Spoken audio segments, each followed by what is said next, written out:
भारत हूँ, भारत है मुझ में, मैं ताकत हूँ, ताकत है मुझ में। नमस्कार व्यूअर्स, मैं मिताश पटेल और आप सभी का स्वागत है मेरी चैनल पॉलिटिकल पाठशाला पर।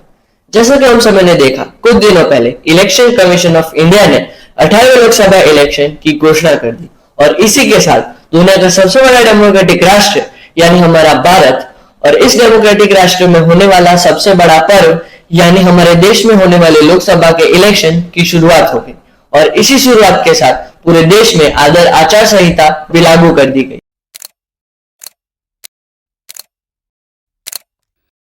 सब जानते हैं कि भारत एक लोकशाही राष्ट्र है और इस लोकशाही राष्ट्र की सबसे बड़ी शक्ति यह है कि हमारे देश का हर एक नागरिक जो कि 18 वर्ष से ज्यादा की उम्र का हो उसके पास समान हक से अपना मतदान देने का अधिकार होता है, जो कि उसे कॉन्स्टिट्यूशन के आर्टिकल 326 राइट टू वोट के द्वारा प्रदान करवाया जाता है, जिससे भारत का मतदाता अपने पसंद के प्रत्याशी को चुन के अपने पसंद की सरकार बना सके।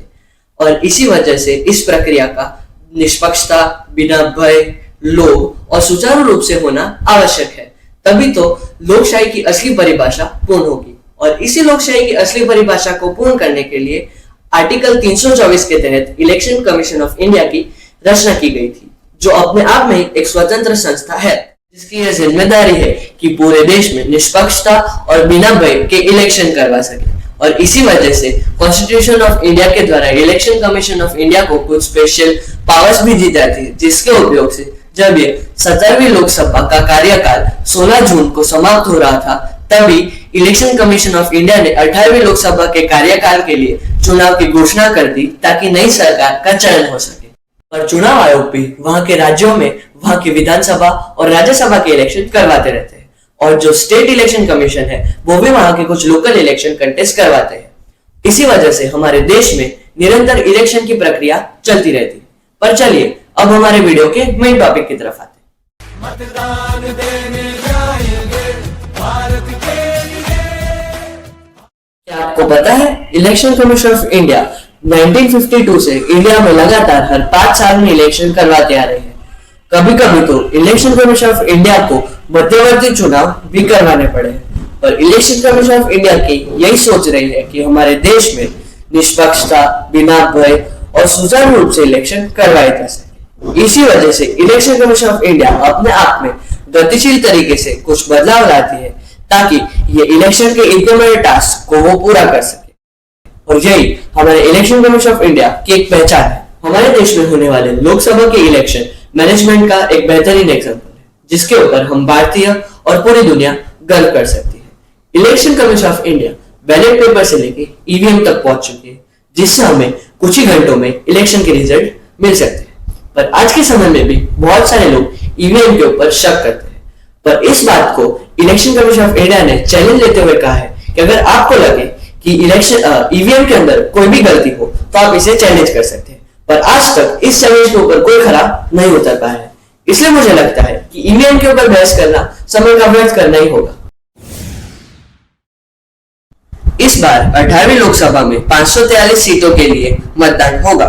उसके साथ 4 राज्य आंध्र प्रदेश, उड़ीसा, अरुणाचल प्रदेश और सिक्किम में जिनकी विधानसभा का कार्यकाल समाप्त हो रहा है और साथ में 26 रिक्त विधानसभा की सीटें उनके लिए बाय इलेक्शन होंगे। इस बार के लोकसभा के 543 सीट्स के लिए होने वाले चुनाव में 79 एससी और 41 एसटी कैंडिडेट्स के लिए रिजर्व रहेगी और यह प्रक्रिया 7 चरणों में चलेगी और इसमें 96 करोड़ मतदाता मतदान करेंगे और जिनमें से 49 करोड़ पुरुष मतदाता और 47 करोड़ महिला मतदाता होंगे और 88 लाख दिव्यांग मतदाता भी होंगे। इसी के साथ 82 लाख ऐसे मतदाता होंगे जिनकी उम्र 85 इयर्स से ज्यादा होगी और 2 लाख ऐसे मतदाता होंगे जिनकी उम्र 100 साल से भी अधिक होगी। और ये 100 साल से भी अधिक और ये सारे पुरुष, महिला मतदाता और दिव्यांग मतदाता अपने आने वाले नई सरकार का चयन करेंगे और यह प्रक्रिया में 55 लाख ईवीएम का उपयोग होगा। साथ में लाखों की संख्या में मानव बल और देश के सुरक्षा बल आयोग के साथ काम करेंगे और सरकारी मशीनरी भी लगेगी और इसकी कल्पना करना भी बहुत अद्भुत बात है। और इस प्रक्रिया में बहुत बड़ी धनराशि का भी उपयोग होता है, जो कि हजारों करोड़ों में होती है। इलेक्शन कमीशन ऑफ इंडिया 2019 के चुनाव के एक साल बाद ही इस चुनाव की तैयारी शुरू कर दी थी। तो आप सोच सकते हो कि इलेक्शन कमीशन ऑफ इंडिया इस चुनाव के लिए कितनी गंभीर है, पर हम एक मतदार के तौर पे अपने मतदान के लिए कितने जागरूक हैं। क्योंकि पिछले चुनाव में 66% मतदान हुआ था, जो 2024 के हिसाब से 3% ज्यादा था, पर अन्य विकसित राष्ट्रों के प्रतिशत में कम है, जो हमारे मतदान के प्रति निराशा को दिखाता है। चुनाव आयोग की नीति है कि कोई भी भारत का मतदाता अपने मतदान के हक से वंचित न रहे, इसलिए गिर के जंगल में भी एक व्यक्ति के लिए मतदान का बूथ बनता है और दुनिया की सबसे ऊंचाई वाली जगह हिमाचल में भी मतदान के बूथ होते हैं और जंगल के बीच रहने वाले मतदाता के लिए भी वहां के दुर्गम जंगलों में भी बूथ बनाए जाते हैं और मतदान करवाया जाता है। आयोग का मकसद है कि भारत का हर नागरिक यह लोकशाही के पर्व में बढ़ चढ़कर हिस्सा ले और अपने पसंद की सरकार बनाए, और इसी वजह से इलेक्शन कमीशन मतदान की जागरूकता के लिए भी बहुत सारे कैंपेन प्रोग्राम चलाती है। आयोग के साथ साथ कुछ स्वयं संस्था भी ऐसे कुछ प्रोग्राम चलाती है, जो अच्छी बात है। ऐसा एक प्रयास हमारे गांव में श्री विनोद भाई Patel, Sabarkantha physical handicapped welfare Mandal के मंत्री, जो खुद दिव्यांग होते हुए भी वहां के अरावली प्रशासन के साथ मिलकर मतदान जागृति के अभियान चलाते हैं, जो सच में एक सराहनीय प्रयास है। विनोद भाई की तरह अन्य संस्था और देश के कॉर्पोरेट हाउसों को भी यह प्रयास में साथ आना चाहिए।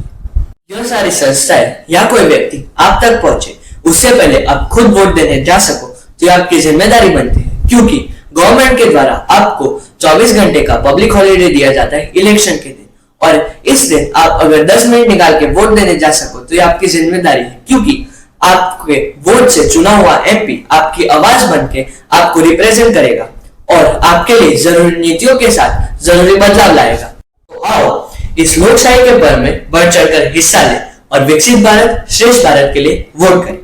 धन्यवाद। अगर आपने वीडियो यहाँ तक देखा है, आपको वीडियो पसंद आया तो लाइक करो, नहीं पसंद आया तो डिसलाइक भी कर सकते हो, और फ्यूचर में ऐसे वीडियोस देखना चाहते हो तो मेरे चैनल को सब्सक्राइब कर दो और बेल आइकन को भी जरूर दबाना। पर हाँ, बेल आइकन ना दबाओ तो कोई बात नहीं, पर ईवीएम का बटन जरूर से दबाना। हमारे आगे आने वाले वीडियो में चुनाव के हर चरण का सीटों के हिसाब से विश्लेषण भी करेंगे, ताकि समीकरण और मुद्दों के आधार पर हम हार जीत का अनुमान भी बता सकें। धन्यवाद। जय हिंद।